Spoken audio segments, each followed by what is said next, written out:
Well, I wanted to find something that would be quite contemplative and meditative in character for this piece, particularly because I wanted to make sure that I didn't write something that was too technically difficult, too virtuosic, because it's important, I think, for this collection of pieces that they should be performable by quite a wide variety of choirs.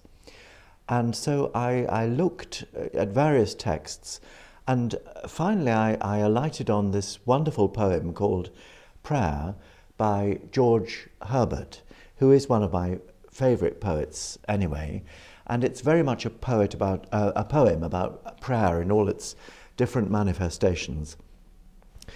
Plus, sort of what that came together with in my mind was music, church music, I think, as really being a musical form, a sung form of prayer. So I thought that this would be the ideal match, something very contemplative, meditative and beautiful, and something that could be sung, as I think it will be on its first performance, by a wonderful choir, but could also be quite approachable by choirs which are not necessarily of too high a technical standard. Your childhood was immersed in choral music at Windsor, Eton and Cambridge. What are your earliest memories of choral music? Well, you used the phrase, the joys of choral music, and I think that is accurate. For me, I think it was quite a happy experience on the whole. Of course, there were lots of mixed experiences, but on the whole, I think they were quite happy, particularly because my parents lived more or less on the other side of the world when I first went to St George's Chapel, Windsor Castle. So I wasn't very happy at the time, and I think singing in the choir was the thing that made life bearable, really, and indeed occasionally more than bearable. Sometimes gave it great happiness. And in fact, the experience at Windsor is directly connected for me emotionally with this project, because of course the Queen quite often came. The royal family would come from time to time. It was always a very special occasion when they were there. In fact, I remember even on Good Fridays, I think the Queen used to ask just a very small proportion of the choir, sometimes just 2 or 3 of the boys, would go and sing in her private chapel, in her private apartments, and that was always a very sort of special thing to be involved with. And then later on, when the Queen was 70, the Dean and Chapter of St George's commissioned me to write a piece for her, really as a birthday present to her from St George's. And it was a tremendous privilege to do that, and I had the honour of meeting Her Majesty on that occasion. So then, when I was asked to participate in this project, I was really delighted. Yes, and then afterwards I went to Eton, was very involved with the music there, and then went on to King's College, Cambridge, to be the organ scholar.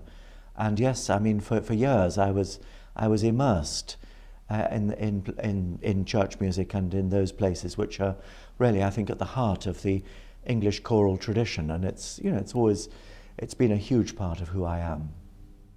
In 1985, you went to India to reflect and to widen your knowledge, including in meditation. What did you learn most there? Oh, what a difficult question. Well, going to India was a many-sided kind of experience for me. In fact, just before I left Christchurch, I was asked, which was a couple of years before 1985, I was asked to go and train a boys' choir in a Catholic school in Old Delhi. And that was an amazing experience. I went for a few weeks, and there I was working with these kids. They wanted me to work with on the Britain ceremony of carols.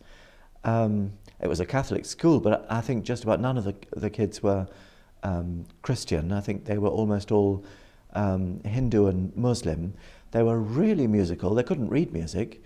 So they were singing in three-part harmony, learning the parts by rote. They had a wonderful sort of quick aptitude for that.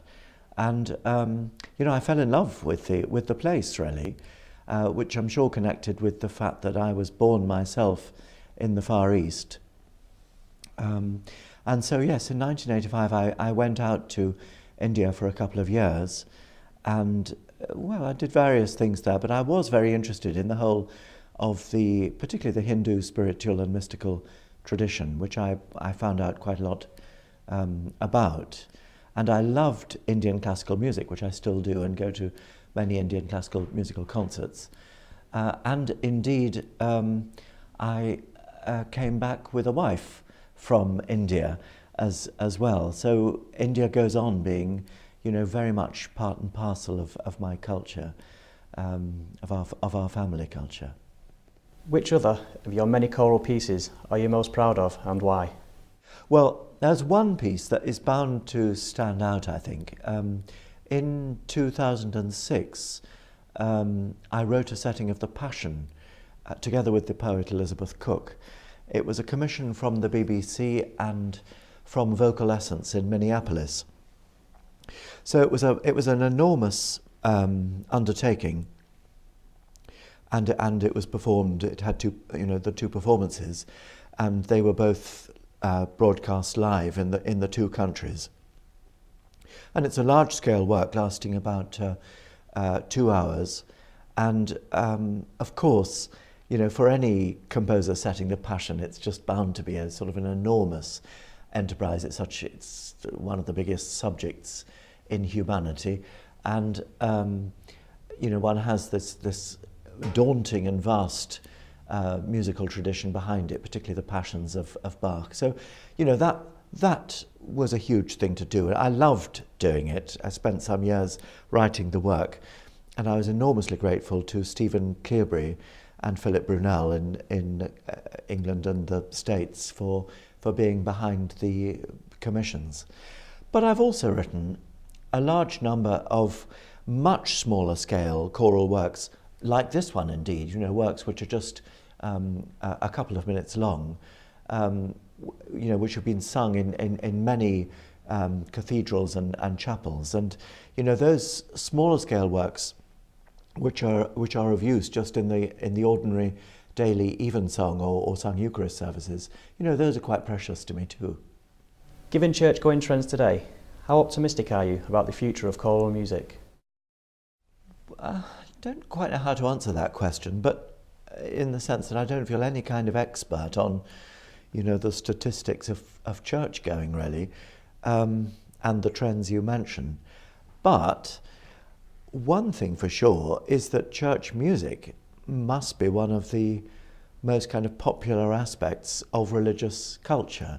I mean, there are many people who love church music, love religious music, who themselves may be atheists or agnostics or religious in a different faith or something like that. So I think I'm quite hopeful, really. Her Majesty the Queen has been an astonishing devotee to choral music. How important has this been? Well, I've made some reference to that on a really personal basis. She's actually distinctly touched my life and made a difference to me. But on the wider scale of things, yes, I think it makes a huge difference. I mean, to have a monarch who's the head of the church and who so clearly means it. I mean, she's a religious woman and who is very supportive of Anglicanism in general, and within that certainly of the whole church music choral tradition. I think it's fantastic to have a monarch who is so supportive of the whole business of religious music. Bearing in mind your training as a psychoanalyst, in what ways can music help people connect with their inner self? Well, in an enormous way, I think. I mean, I don't know what music is really if it isn't about connecting with one's inner self. Of course, music sounds are sort of in one way external things, but it's a symbolic language. And for each of us, when we listen to music, we are moved by it. The sounds of music are immediately turned into things that have meaning for us on the inside. It's notoriously difficult to talk accurately about music, and you can see I'm struggling with it here and now, even though I'm, as a psychoanalyst, I think a lot about the inner life, and as a musician, I think a lot about music. It's sort of easier when one's talking about music with words, and most church music is connected with words. But I kind of think that the inner essence of music goes beneath the words and beyond the words. But music is an emotional language, so that I think it's an enormous, for working through one's emotions, for contemplation, for meditation, for catharsis, for sort of the whole expression of the internal emotional life. It seems to me that, music is the particular mode, the artistic mode par excellence that does that. And then I think if you ally that with words which are themselves both emotional and religious, for example, the Psalms of the Old Testament, I think there's no coincidence at all that they're attributed to David, who was also a musician. He was another musical monarch. So he was a musician and a famous harpist, of course, as we know from the stories in the Old Testament. And this combination of emotionally meaningful, deeply searching, contemplative words and music, the things go completely naturally together, I think. Are you looking forward to hearing Prayer, the Church's Banquet, for the first time? I'm certainly looking forward to hearing it, not least because it's going to be performed first by the choir of Christ Church Cathedral, Oxford. And I spent 9 terribly important years there for me. I went there straight after Cambridge and was the assistant organist there, and then I became the organist of the cathedral and the director of the choir. And, it was the kind of making of me musically there, really, I can't say enough about how important that place was and remains to me.